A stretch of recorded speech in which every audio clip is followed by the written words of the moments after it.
Sa latest photo ng superstar at national artist na si Nora Aunor noong August 12 ay tila pumayat na ang kanyang mukha.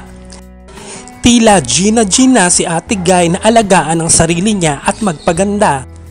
Sa larawan ay kasama niya si John Rendez, ang showbiz writer na si Jerry Olea at iba pa. At ang pinag-usapan nila ay ang pagbili ng GMA Kapuso Network sa pelikula ni John Rendez na produce ni Nora Aunor under NA Film Productions, ang drama action movie na Toma Cruz sa puso ng isang anak. Ayon kay John, planong i-release ito ng GMA sa darating na Oktubre. Kasama sa pelikula sina Snooki Serna, Winwin Marquez, Irma Adlawan, Dexter Doria at Beverly Salviejo, pati na ang mga anak ni Ate Guy na sina Ian De Leon, Matet at Kenneth Villamayor. May guesting din dito si Ate Guy. Ito ay dinirect ni Eric Tilos Joven.